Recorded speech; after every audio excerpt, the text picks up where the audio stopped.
Hi అండి, welcome to my channel PSM Telugu vlogs. ఈరోజు మీకు నేను గ్రీన్ చికెన్ ఎలా చేసుకోవాలో చూపించబోతున్నానండి. చాలా సులభంగా అదిరిపోయే టేస్ట్ అండి. మీరు కూడా ఈజీగా చేసేసుకోవచ్చు. ఎవరైనా గెస్ట్లు వచ్చినప్పుడు కూడా చేసి పెట్టండి, చాలా బాగుంటుంది. నేను ఇందుకోసము 750 గ్రాముల చికెన్ తీసుకున్నానండి. శుభ్రంగా కడిగేసి పెట్టేసుకున్నాను.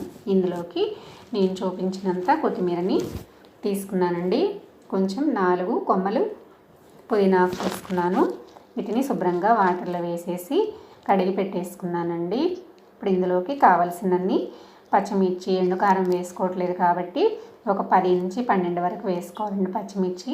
ఒక ఉల్లిపాయను కట్ చేసి పెట్టుకున్నాను. ఇప్పుడు మిక్సీని తీసుకొని అందులోకి పుదీనాకు, కొత్తిమీరాకు వేసేసుకొని ఒకసారి గ్రైండ్ చేసుకోవాలి. గ్రైండ్ చేసుకున్న తర్వాత పచ్చిమిర్చిని అంతటిని అందులో వేసేసుకోవాలండి. మీరు కారం కనుక కొంచెం ఎక్కువ తినేవాళ్ళు అయితే 2-3 ఎక్కువ వేసుకోవచ్చు. కట్ చేసుకున్న ఉల్లిపాయను కూడా అందులో వేసేసుకున్న తర్వాత ఒక 2 స్పూన్ల వరకు అల్లం వెల్లుల్లి పేస్ట్ని వేసుకొని గ్రైండ్ చేసి పెట్టుకోవాలండి. ఇప్పుడు చికెన్లోకి 1/2 టీ స్పూన్ పసుపు, 1 స్పూన్నర వరకు సాల్ట్ వేసుకున్నానండి. ఇప్పుడు అందులోకి 1 కప్పున్నర వరకు పెరుగు తీసుకున్నాను. కొంచెం 2 స్పూన్లు ఆయిల్ వేసేసుకోవాలి. వేసుకున్న తర్వాత మనం గ్రైండ్ చేసి పెట్టుకున్న పేస్ట్ను కూడా అందులో వేసేసుకొని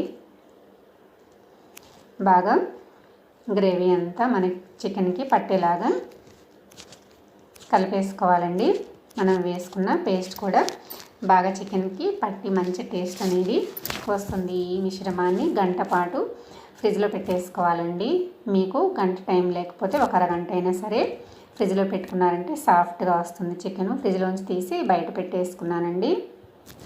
ఇప్పుడు ఒక కళాయి పెట్టేసుకొని దానిలో 4-5 స్పూన్ల ఆయిల్ వరకు వేసుకోవాలి.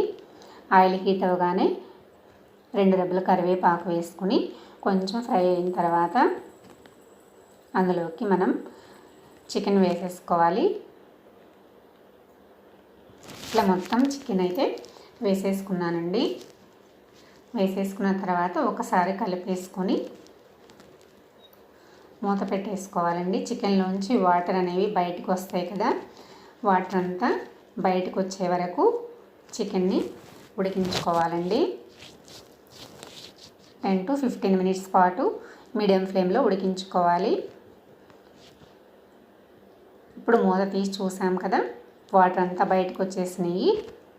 ఆల్మోస్ట్ చికెన్ సగం ఉడికిపోయిందండి. ఇప్పుడు ఇందులోకి జీలకర్ర పొడి 1 స్పూన్ అండి, గరం మసాలా పౌడర్ 1 స్పూన్ వేసుకున్నాను. అవి మసాలాలు బాగా కలిసిపోయేలాగా బాగా కలుపుకున్న తర్వాత ఇందులోకి ఒకసారి మీరు సాల్ట్ సరిపోయిందో లేదో చెక్ చేసేసుకొని సాల్ట్ వేసుకోండి. ఒకవేళ మీకు కారం కూడా సరిపోకపోతే కొంచెం పెప్పర్ పౌడర్ కానీ కొంచెం మామూలు కారం కానీ యాడ్ చేసుకోవచ్చండి.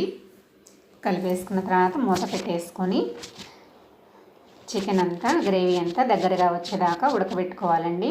కొంచెం పైన ఆయిల్ అంతా తేలుతూ ఉంటుంది, అప్పటి వరకు ఉడికించుకుందాం. చూసారు కదా, నాకైతే పైన ఆయిల్ అంతా తేలి వచ్చేస్తుందండి. చికెన్ కూడా సాఫ్ట్గా ఉడికిపోయింది, గ్రేవీ కూడా చాలా బాగా ఉడికిపోయిందండి. ఇప్పుడు మనం స్టవ్ ఆఫ్ చేసేసుకొని ఒక సర్వింగ్ బౌల్ తీసుకొని సర్వ్ చేసేసుకున్నామంటే మనకు చికెన్ అనేది రెడీ అయిపోతుందండి. అన్నంలోకి కానీ, చపాతీలోకి కానీ, నాన్స్లోకి, గీ రైస్లోకి అయితే చాలా అద్భుతంగా ఉంటుందండి. టేస్ట్ కూడా అదిరిపోతుంది.